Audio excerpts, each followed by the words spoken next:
नमस्कार दोस्तों, स्वागत है आप सभी का हमारे चैनल यूरेनियम गुरुजी में। आज हम लोग यहाँ पर 24 अक्टूबर से बनने वाले महत्वपूर्ण करंट अफेयर को देखने वाले हैं। चलिए बिना किसी देरी के शुरुआत करते हैं आज के सेशन का। पहला क्वेश्चन है कि हाल ही में जारी ग्लोबल फाइनेंस सेंटर्स इंडेक्स में भारत की तरफ से कौन सा शहर पहले स्थान पर रहा है और उसकी समग्र रैंकिंग क्या थी। मतलब भारत में पहले स्थान पर कौन रहा है और ओवरऑल रैंकिंग उसकी क्या रही है। तो ये है गिफ्ट सिटी आपका भारत में पहले स्थान पर रहा है, ठीक है। और ओवरऑल देखेंगे इसकी रैंक क्या रही है, 43 रही है। तो अभी हाल ही में अक्टूबर 2025 में जारी ग्लोबल फाइनेंस सेंटर्स इंडेक्स यानी GFCI, जो कि इस बार इसका 38 नंबर का एडिशन था, इसमें भारत की तरफ से गिफ्ट सिटी जो कि गुजरात में स्थित है यह पहले स्थान पर रहा है और जिसकी ओवरऑल पूरे वर्ल्ड में रैंकिंग क्या रही है, 43 नंबर पर रहा है भारत का ये। अच्छा, सूचकांक का जारी करता कौन है, वही तो GFCI है इसको, जो कि लंदन स्थित ZN ग्रुप है, ठीक है, और शेंजेन स्थित चाइना डेवलपमेंट इंस्टीट्यूट है। ये दोनों मिलकर इसे लॉन्च करते हैं। अच्छा, भारतीय शहरों की इसमें हम बात करें अगर, तो पहले नंबर भारत में हो जाएगा गुजरात गिफ्ट सिटी। ओवरऑल क्या है इसकी रैंकिंग, 43। और पिछली बार गिफ्ट सिटी किस नंबर पर था, तो 46 नंबर पर था 2024 वाले में, इसको आप ध्यान रखें। ये 37 नंबर के एडिशन में। अच्छा, मुंबई इस बार किस रैंक पर रही है, तो 46 नंबर पर रहा है मुंबई। और वहीं पर नई दिल्ली की बात करेंगे तो यह 54 नंबर पर रहा है। अच्छा, शीर्ष वैश्विक शहरों की बात करेंगे अगर हम लोग, तो इस सूचकांक में न्यूयॉर्क जो है अमेरिका का, यह फर्स्ट पोजीशन पर रहा है, ठीक है, जो कि कई साल से ये पहले स्थान पर है। और उसके बाद लंदन रहा है यूके का, और थर्ड पर आपका हांगकांग रहा है। तो इसको आपको ध्यान रखना है। बाकी हम लोग बढ़ते हैं आगे। नेक्स्ट है कि अगस्त 2025 में भारत में पहली बार आयोजित हुए खेलो इंडिया वाटर स्पोर्ट फेस्टिवल की पदक तालिका में कौन सा राज्य टॉप पर रहा है, तो इसमें रहा है मध्य प्रदेश। टॉप पे कौन रहा है, तो आपका हो जाएगा मध्य प्रदेश, इस पे टॉप पर रहा है यानी MP। और अगर 2025 में संपन्न हुए 134 नंबर के डूरंड कप फुटबॉल ट्रॉफी किस टीम ने जीत लिया है। सबसे बड़ा क्वेश्चन यही है, फुटबॉल ट्रॉफी का टूर्नामेंट होता है डूरंड कप, इसको ध्यान रखें, एग्जाम में डायरेक्ट पूछ लेता है। इसको जीता है north east United football club ने। किसने जीता है, north east United football club. ये जो नॉर्थ ईस्ट फुटबॉल क्लब है, ठीक है, ये किसका है, तो जॉन अब्राहम का है। इसको आपको ध्यान रखना है। हाल ही में भारत सरकार ने किस राज्य में बहने वाली पंपा नदी को राष्ट्रीय नदी संरक्षण योजना में शामिल करने का निर्णय लिया है। तो ये नदी कहाँ की है, पंपा नदी, तो ये केरल की है। कहाँ की है, पंपा नदी केरल की है। नेक्स्ट क्वेश्चन है कि हाल ही में चिली में आयोजित फीफा अंडर 20 विश्व कप का खिताब किस देश ने इसको जीत लिया, किस टीम ने। इसको जीता है मोरक्को ने। किसने जीता इसको, मोरक्को ने जीता है। इस बार इसका आयोजन कहाँ पर हो रहा है, चिली में हुआ है। ध्यान रखिए फीफा अंडर 20 वाला है। तो चिली में आयोजित फीफा अंडर 20 विश्व कप 25 का खिताब मोरक्को ने जीत लिया है। इस बार यह इसका 24 नंबर का एडिशन है, संस्करण था। विजेता वही मोरक्को ने पहली बार फीफा अंडर 20 विश्व कप का खिताब जीता है। हराया किसको इन्होंने, तो मोरक्को ने 6 बार की चैंपियन अर्जेंटीना को 2-0 से हरा दिया है। मेजबान देश की बात करेंगे, 2025 फीफा अंडर 20 विश्व कप का आयोजन कहां पर हो रहा है, चिली में हो रहा है। अच्छा, सर्वश्रेष्ठ खिलाड़ी यानी गोल्डन बॉल का अवार्ड किसको मिला है, तो मोरक्को के हैं ओथमैन माम्मार, इनको टूर्नामेंट का सर्वश्रेष्ठ खिलाड़ी चुना गया है। शीर्ष स्कोरर की बात करेंगे जिसे गोल्डन बूट का अवार्ड कहते हैं, USA के बेंजामिन क्रेमाची, क्या नाम इनका, बेंजामिन क्रेमाची को सबसे ज्यादा गोल करने के लिए गोल्डन बूट दिया गया। इसको आपको ध्यान रखना है। नेक्स्ट क्वेश्चन है कि हाल ही में भारत को एशिया प्रशांत प्रसारण विकास संस्थान AIBD के कार्यकारी बोर्ड का अध्यक्ष चुना गया है। यह चुनाव AIBD की 23 महासभा के दौरान कहां पर हुआ था, थाईलैंड के फुकेत में हुआ था। कहां पर हुआ था, फुकेत, जो कि कहां पर स्थित है, थाईलैंड में। हाल में भारत और चीन के बीच सीमा व्यापार फिर से शुरू करने के लिए सहमत हुए लिपू लेक दर्रे किस राज्य में स्थित है। लिपू लेक कहां पर स्थित है, तो उत्तराखंड में। कहां पर स्थित है ये, उत्तराखंड में। DRDO द्वारा उड़ीसा में सफल परीक्षण की गई एकीकृत वायु रक्षा हथियार प्रणाली, ठीक है, किस प्रकार की रक्षा प्रणाली है, किस प्रकार की है, तो मल्टी लेयर्ड है ये। क्या है ये, मल्टी लेयर्ड है, इसको ध्यान रखें आप। नेक्स्ट है कि हाल ही में किस लैटिन अमेरिकी देश ने कानून बनाकर इच्छा मृत्यु को वैध बनाया है? अच्छा, इच्छा मृत्यु के लिए इसमें क्या बोलते हैं? इसे बोलते हैं यूथेनेसिया। क्या बोलेंगे? यूथेनेसिया को बोलते हैं इच्छा मृत्यु को इंग्लिश में। तो किस देश ने अभी वैध घोषित किया है? तो उरुग्वे देश ने।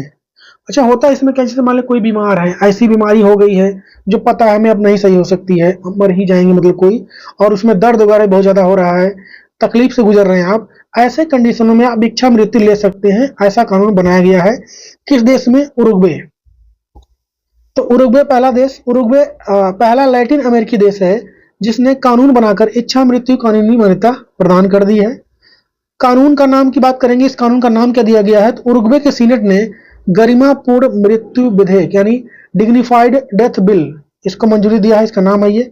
सामाजिक प्रगति की बात करेंगे तो उरुग्वे यहाँ पर कुछ चीजों में इक्वालिटी के मामले में काफी आगे। जैसे इस कदम के साथ उरुग्वे ने एक बार फिर सामाजिक रूप से उदार देश के रूप में अपनी छवि को मजबूत किया है। इससे पहले उरुग्वे ने मरीजुआना को वैध बनाने, समलैंगिक विवाह हो गया, गर्भपात को भी कानूनी मान्यता देने वाला, ये सब भी काम कर चुका है उरुग्वे पहले ही। अच्छा, इच्छा मृत्यु को कानूनी रूप से मानने वाला इसके पहला देश को पूछे कौन था, तो था नीदरलैंड। इच्छा मृत्यु को वैध बनाने वाला पहला देश कौन है? नीदरलैंड। और अभी कौन बन गया है? उरुग्वे। कौन सा बन गया है? उरुग्वे। नेक्स्ट है कि हाल ही में नाटो ने अपना रसद मुख्यालय कहां स्थापित करने की घोषणा की है? एनकोपिंग में। कहां पर हो जाएगा ये? एनकोपिंग में हो जाएगा। एनकोपिंग ये कहां पर मिलेगा? एनकोपिंग ये आपका है स्वीडन में। एनकोपिंग जगह कहां पर है? स्वीडन में। नेक्स्ट है कि हाल ही में 1045 वर्ग किलोमीटर क्षेत्रफल विस्तार के बाद भारत का दूसरा सबसे बड़ा टाइगर रिजर्व ये कौन सा बन गया है? दूसरा सबसे बड़ा कौन बन गया है? तो ये बन गया आपका सुंदरबन टाइगर रिजर्व। कौन बन गया है? सुंदरबन टाइगर रिजर्व बन चुका है। इसको आपको ध्यान रखना है। भारतीय क्रिकेटर कंट्रोल बोर्ड यानी बीसीसीआई ने हाल ही में खिलाड़ियों की फिटनेस का आकलन करने के लिए यो-यो टेस्ट के साथ किस नए फिटनेस टेस्ट की शुरुआत की है? तो यो-यो की बात क्या स्टार्ट हो गया है? Bronco test. क्या नाम है उसका? तो उसका नाम है ब्रोंको टेस्ट। इसकी शुरुआत हुई है यो-यो टेस्ट के साथ। ये फिटनेस से संबंधित है सारे। नेक्स्ट है कि हाल ही में राजस्थान में स्टार्ट हुए 5वें खेलो इंडिया यूनिवर्सिटी गेम्स का उद्घाटन किसने किया है? तो उद्घाटन कौन किया है? तो खेल मंत्री वर्तमान में कौन है? डॉक्टर मनसुख मंडाविया, इन्होंने किया। आयोजन स्थल और की बात करेंगे तो 5वें खेलो इंडिया यूनिवर्सिटी गेम का आयोजन 24 नवंबर से 5 दिसंबर तक ये चलने वाला है। ठीक है, कहां पर? तो राजस्थान में। अच्छा, अगर ये पूछे राजस्थान में कहां पर होने वाला है तो 7 शहरों में होगा। जयपुर, अजमेर, उदयपुर, जोधपुर, बीकानेर, कोटा और भरतपुर में इसका आयोजन होने वाला है। अच्छा, इसमें कुल 23 पदक के लिए यहाँ पर खेल होगा। टोटल 23 पदक इसमें रहेंगे। ठीक है, बाकी खिलाड़ियों की बात करेंगे तो इस 12 दिवसीय प्रतियोगिता में 5000 से अधिक एथलीट इसमें पार्टिसिपेट करने वाले हैं। बाकी ये टूर्नामेंट खत्म होगा तो हम लोग बात करेंगे इसके बारे में, किस किस को क्या क्या मेडल मिला है। नेक्स्ट है कि हाल ही में सस्टेनेबल पावर 1404 नामक मिसाइल अभ्यास किस देश ने किया है? तो ये किया है ईरान ने। किसने किया है? ईरान ने।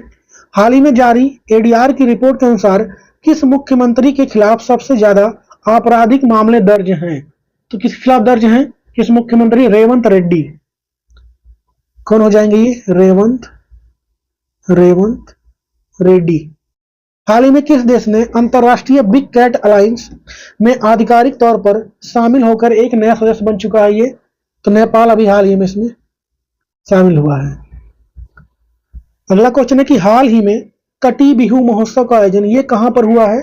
तो इसका आयोजन हुआ है, बिहू होता है कहां का? असम का। 3 बहु साल भर में 3 बार बिहू का आयोजन होता है। कौन कौन होते हैं हम लोग आगे देखते हैं। तो अभी 18 अक्टूबर को 2025 को असम में कटी बिहू महोत्सव मनाया गया है। कटी बिहू जो है ये 3 बिहू त्योहारों में से एक है जो असम में मनाए जाते हैं। अच्छा, कटी बिहू को हम लोग कोंगाली बिहू भी कहते हैं। कोंगाली का मतलब क्या होता है? तो गरीबों का भी। कोंगाली मतलब होता है गरीब, तो इसे गरीबों का बिहू भी कहते हैं। समय की बात करेंगे, यह त्योहार असमिया कैलेंडर के काती महीने के काती कहीं काती भी बोलते हैं महीने के पहले दिन मनाया जाता है, जो आमतौर पर अक्टूबर के मध्य में पड़ता है। अच्छा, इसका संबंध किससे होता है? तो ये जो है कृषि संबंधित है, एग्रीकल्चर संबंधित है इस त्योहार का। यह त्योहार कृषि चक्र से संबंधित है। जब धान के खेत अभी बढ़ रहे होते हैं और किसानों के खलिहान आमतौर पर खाली होते हैं, ठीक है, तब यह मनाया जाता है उसके उपलक्ष्य में। जो आम तौर पर अगर कहें तो जो नया धान के प्लांट लगाए जाते हैं उसके उपलक्ष्य में होता है। अच्छा, अन्य बिहू की अगर हम लोग बात करें यहाँ पर, तो एक होता है बोहाग बिहू, जो कि अप्रैल में बसंत ऋतु और असमिया नववर्ष की शुरुआत का प्रतीक होता है। वहीं पर माघ बिहू की बात करेंगे तो जनवरी में कटाई के मौसम के अंत तक प्रतीक होता है। 3 बिहू हो गए आपके, कटी बिहू, बोहाग बिहू और माघ बिहू। अच्छा, बिहू नाम से नृत्य भी होता है, कहां पर? तो असम में, क्लासिकल डांस वहां का। नेक्स्ट है कि हाल ही में किस राज्य ने मदरसा बोर्ड को भंग करके अल्पसंख्यक शिक्षा प्राधिकरण का गठन का फैसला किया है? तो इसका निर्णय किसने लिया है? उत्तराखंड ने। कौन हो जाएगा इसका आंसर? उत्तराखंड। और हाल ही में जारी IMD स्मार्ट सिटी इंडेक्स 25 में भारत का कौन सा शहर पहले स्थान पर रहा है? तो दिल्ली। कौन रहा पहले स्थान पर? दिल्ली रहा है। और हाल ही में भारत के नए उपराष्ट्रपति सुरक्षा सलाहकार, मतलब नए उपराष्ट्रपति के सुरक्षा सलाहकार के रूप में किसे नियुक्त किया गया है? कौन बने हैं? अनीश दयाल सिंह। कौन बन गए हैं? अनीश दयाल सिंह बने। ये उपराष्ट्रपति में उपराष्ट्रीय सुरक्षा सलाहकार की बात हो रही है, NSA की, इसको ध्यान रखें आप। नेक्स्ट है कि दिसंबर 25 में चंडीगढ़ में भारत अंतर्राष्ट्रीय विज्ञान महोत्सव के किस एडिशन का आयोजन होगा? तो 11वें नंबर का। तो दिसंबर 2025 में चंडीगढ़ में भारत अंतर्राष्ट्रीय विज्ञान महोत्सव के 11वें संस्करण का आयोजन किया जाएगा। ठीक है, IISF 2025 का आयोजन 6 से 9 दिसंबर तक यह चंडीगढ़ के पंजाब विश्वविद्यालय में किया जाएगा। थीम की बात करेंगे, इस साल का थीम क्या है? विज्ञान से समृद्धि, आत्मनिर्भर भारत के लिए, ये इसका थीम हो जाएगा। क्या उद्देश्य रहने वाला है इसका? यह महोत्सव विज्ञान, प्रौद्योगिकी और नवाचार में भारत की प्रगति को प्रदर्शित करता है और वैज्ञानिक उपलब्धियों को जन जन तक पहुंचाता है। नेक्स्ट है कि गृह मंत्रालय के अनुसार जम्मू कश्मीर के उपराज्यपाल को जम्मू कश्मीर विधानसभा में कितने सदस्यों को नामित करने का अधिकार दिया गया है? ठीक है, नॉमिनेट करने का अधिकार इनको दिया गया है, तो कुल 5 कर सकते हैं। हाल ही में OpenAI कंपनी ने भारत में अपना पहला कार्यालय कहां खोलने के लिए अभी घोषणा की? उन्होंने न्यू दिल्ली में। कहां पर? न्यू दिल्ली में। हाल ही में आयोजित समन्वय शक्ति 2025 अभ्यास का आयोजन यह भारत में कहां पर किया गया है? तो इसका आयोजन हुआ है असम में। कहां पर हुआ है? असम के तिनसुकिया में। कहां पर हुआ है? असम के तिनसुकिया, ध्यान रखें इसको।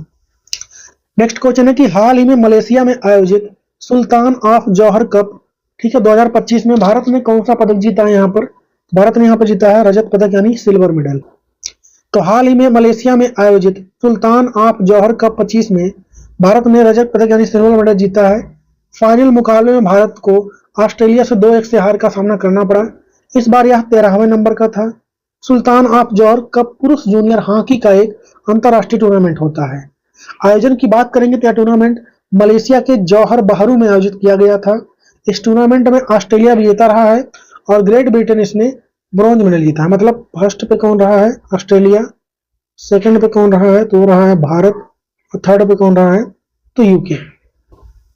हाल ही में प्रकाशित पुस्तक जस्टिस डिनाई जस्टिस लॉस्ट के लेखक ये कौन है? इसके लेखक कौन हो जाएंगे? कंचन चक्रवर्ती। कौन है इसकी लेखक? कंचन चक्रवर्ती। हाल ही में आर्यभट्ट से गगनयान, प्राचीन ज्ञान से अनंत संभावनाओं तक, इस थीम के साथ राष्ट्रीय अंतरिक्ष दिवस कब मनाया गया है? 23 अगस्त को।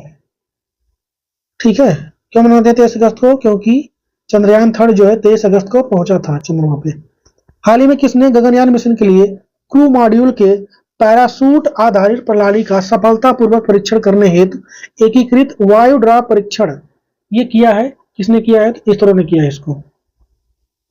कौन कर रहा है इसको? इसरो ने।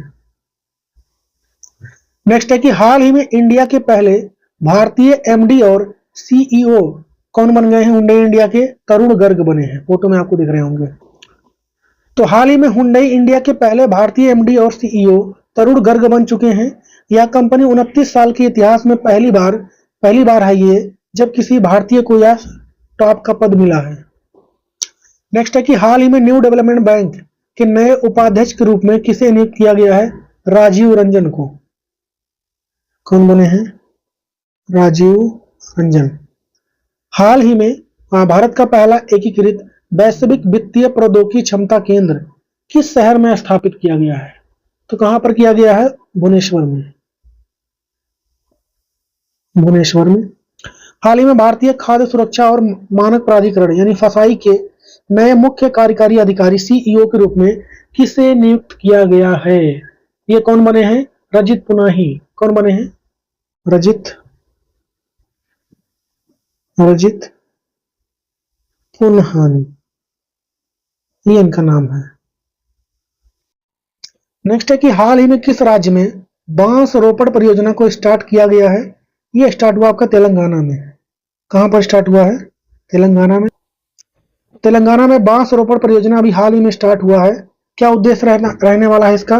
तो आदिलाबाद जिले में कोलम आदिवासी लोगों की पारंपरिक आजीविका को बहाल करना और पर्यावरण संरक्षण को बढ़ावा देना इसका उद्देश्य है। शुरुआत की बात करेंगे तो यह परियोजना अक्टूबर 2025 में तेलंगाना के आदिलाबाद जिले में एक पायलट प्रोजेक्ट के रूप में शुरू किया गया था। क्या उद्देश्य है? इस परियोजना का मुख्य उद्देश्य है कोलम आदिवासी समुदाय के लिए अस्थायी आजीविका के अवसर पैदा करना और उनके पारंपरिक शिल्प कौशल को पुनर्जीवित करना। अच्छा, इसका आयोजनकर्ता कौन रहा है? तो ग्रीन इंडिया चैलेंज नामक एक राष्ट्रव्यापी पर्यावरण आंदोलन द्वारा इसको स्टार्ट किया गया है। ग्रीन इंडिया चैलेंज नाम ध्यान रखें। नेक्स्ट है कि हाल ही में ऑपरेशन संस्कार ये कहां पर चलाया गया है? राजस्थान में। कहां पर चलाया गया था? राजस्थान में। हाल ही में किस भारतीय क्रिकेटर ने क्रिकेट के सभी प्रारूपों से संन्यास लेने की घोषणा किया है? तो चेतेश्वर पुजारा ने। किसने किया है? चेतेश्वर पुजारा ने। हाल ही में भारत की पहली शहरी रोपवे परिवहन प्रणाली किस शहर में शुरू की गई है? कहां पर हुआ है? वाराणसी में। वाराणसी में इसका आयोजन हुआ है। बाबा बैद्यनाथ की नगरी है ये। नेक्स्ट है कि हाल ही में यूएसए ग्रैंड प्रिक्स 25 का खिताब ये किसने जीत लिया है? तो मैक्स वर्स्टेपन ने जीता है। किसने जीता है? मैक्स वर्स्टेपन ने जीता है। किसके ड्राइवर हैं ये? तो रेडबुल के। तो हाल ही में आयोजित यूएसए ग्रैंड प्रिक्स 25 का खिताब मैक्स वर्स्टेपन ने जीत लिया है, ठीक है, जो कि रेडबुल के ड्राइवर हैं। इसको आपको ध्यान रखना है। बाकी आयोजन स्थल की बात करेंगे तो यह रेस अमेरिका के ऑस्टिन टेक्सास में स्थित सर्किट ऑफ अमेरिका में आयोजित किया गया है। नेक्स्ट है कि पुतरोले की परेड या फिर मारबात उत्सव कहां पर मनाया जाता है? जहां बुराई के पुतलों को जलाकर सामाजिक कुरीतियों को दूर करने का प्रतीक माना जाता है। तो यह महाराष्ट्र के नागपुर में मनाया जाता है। कहां पर? नागपुर। और अंतर्राष्ट्रीय दास व्यापार और उसके उन्मूलन की स्मृति के लिए अंतर्राष्ट्रीय दासता स्मरण दिवस ये कब मनाया जाता है? 23 अगस्त को। कब मनाया गया है? 23 अगस्त को। और 24 अगस्त 2025 को दिल्ली में आयोजित अखिल भारतीय अध्यक्ष सम्मेलन का उद्घाटन ये कौन करने वाले हैं? तो अमित शाह ने किया इसका उद्घाटन। अमित शाह। वर्तमान में कौन सा मंत्रालय इनके पास है? कमेंट में छाप दीजिए। और आज का होमवर्क क्वेश्चन है कि गुजरात के अहमदाबाद में हुई 11वीं एशियाई एक्वाटिक चैंपियनशिप 25 में भारत 13 पदक के साथ पदक तालिका में किस स्थान पर रहा है? इसका जवाब छापेंगे आप लोग कमेंट में। बाकी काफी दिनों बाद वीडियो आप लोग को मिल पा रहा होगा। दिवाली के लिए 18 तारीख से आपका वीडियो नहीं आया होगा, काफी गैप हो गया है ये। हम लोग धीरे धीरे कवर करेंगे सारा, आप लोग परेशान नहीं हुई। 2-4 दिन में हम लोग कर लेंगे। और हम लोग का उधर भी छूटा हुआ है 11 से लेकर के 13 तक। 11 से 13 छूटा हुआ है और इधर 18 से लेकर के 22 तक। तो इसको धीरे धीरे हम लोग कवर करते ऐड ऑन कर लेंगे उस क्वेश्चन को भी करंट अफेयर में। बाकी वीडियो अगर सही लग रहा है, कंटेंट सही लग रहा है, दोस्तों तक इसको शेयर करें और ख्याल रखें अपना। मिलेंगे हम लोग कल की वीडियो में, तब तक के लिए जय हिंद।